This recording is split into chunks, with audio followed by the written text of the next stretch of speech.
What's up? This your boy JG back with another video on music tips and reviews with JG. On this video, I want to ask the question: why didn't Prince and Michael Jackson choose these tracks from super producers that was out in the late 90s and early 2000s? So we're going to talk about that in this video. Also, if you're new to my channel and you like the content that I have on this channel, please press the subscribe button so you'll be updated on all my latest content. Alright, let's get to it. Alright, so I had a question: why did they turn down these tracks, Prince and Michael Jackson? Because the tracks that they turned down was they turned out to be hits. Maybe these tracks didn't fit their sound. Maybe it was missing certain things, because if you think about Diddy with the Hitman, he had a certain sound with these producers. Even though they was different individuals, they still had that bad boy Hitman sound, like with Faith Evans, with Biggie, with Lil' Kim, and all those artists. They had a certain sound. So why did Prince and Michael Jackson turn down certain tracks from super producers in those times? So we're gonna check out certain clips. The first clip I'm gonna check out is Pharrell on Drink Champs with Nori. He was talking about how Prince turned down Frontin' that he wrote, that Pharrell wrote and performed. So we're gonna check out that clip. Alright, so we're about to check out the clip with Pharrell talking about how Prince turned down the track Frontin' on Drink Champs. I watched the whole interview, but this was the clip I wanted to point out in this video. Prince stories here at Drink Champs. Did he float? I feel like purple smoke. Every time Prince was so cool. I've tried for years to make records for him.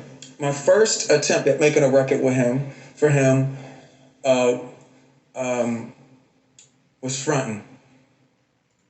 Wow, I can hear that in that track Frontin', the chords and stuff, and the bridge and the guitar hits in that track, so I can hear that. Frontin' was for Prince? That's crazy. I'm trying to figure this out. How far did that go? He didn't want it. So he didn't even touch it. Okay, alright, come on. Wow, that's crazy that he turned down that track, and that was a hit for Pharrell with Jay-Z. So we're gonna go, we're gonna fast forward to this clip, and we're gonna watch, why did Michael Jackson turn down tracks from Pharrell as well. Alright, let's get to the part where he talks about Michael Jackson turning down a track from the album Justified that he gave to Justin Timberlake. So we're gonna check that out. I'm like, damn, I'm not in no Michael Jackson era at all. So I'm like, word? You said to me, he told me, nope. I don't think Nori will rhyme on that. Nori will rhyme. I was like, my life is done. Listen, do I? Yo, John McClane was his manager at the time. We say, yeah, John McClane was close to Michael Jackson at the time. Pretty much all the stuff you guys are hearing on the first Justified album, that's all the Michael stuff. Wait, too much. Yeah, so most of the album Justified by Justin Timberlake, most of those tracks was meant for Michael Jackson. If you hear like Rock Your Body and the other tracks on that album, it sounds like, Michael Jackson.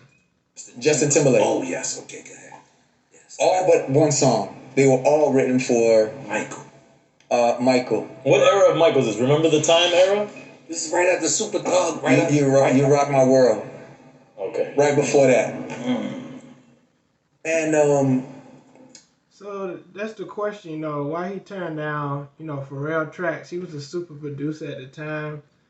He was producing for Britney Spears, Khalees, Nori. He produced for him. Why did he turn down, why he turned down all those tracks from Justified during this time? Alright, so we're about to check out this other clip from Tim and Bob. They was about to work with Michael Jackson at one time. You know, they was known for Missing You by Case and So Into You with Tamia. They Don't Know with John B. Now, you know, they were working on Thong Song, and Michael Jackson heard Thong Song and he loved it. And he wanted to work with Tim and Bob as well, so we're going to check out this clip. Videos, and then you got like artists today who dye their hair every color of the rainbow and just expressing themselves in different ways. You can't explain when songs go that big like that. Yeah, Thong Song was big at the time, and so, you know, of course Michael Jackson heard about this momentum, and he wanted to work with them. This in a different bubble of producers. After Thong Song came out, like in the midst of all the craziness, John McClane calls us and he said, I'm calling you under the instructions of Michael Jackson. He wanted me to call you guys. Wow, that's an honor, you know. Michael Jackson want to talk to you and produce his album. Tell you, and I quote, if you can give me something hotter than Thong Song, meet me at this address.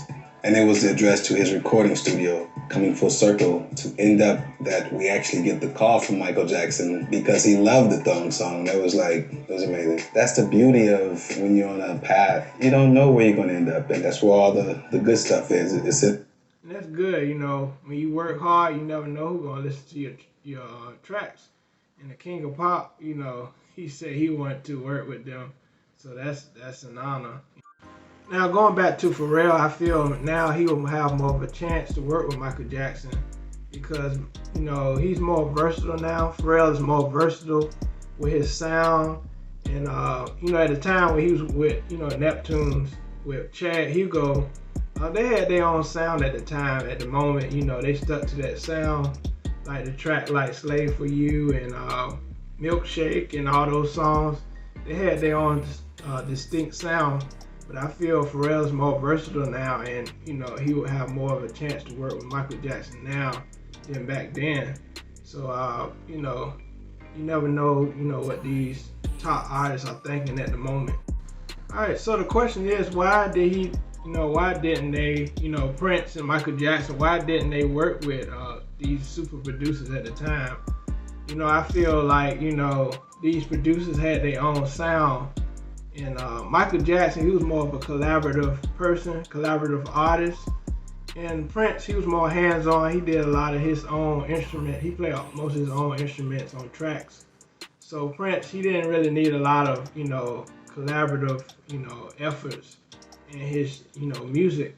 But Michael Jackson, I feel, you know, he wanted to bring out his sound out of these producers. And people like Doc Child, you know, Rodney Jerkins, I think, you know, his last album, you know, really brought out, you know, that Michael Jackson sound, but kind of, you know, evolution, you know, that sound. So, you know, give me your comments what you think, you know, why didn't Michael Jackson and Prince choose these certain tracks? And put your comment below and I'll reply to you. So this has been another episode of Music Tips and Reviews with JG. All right, peace.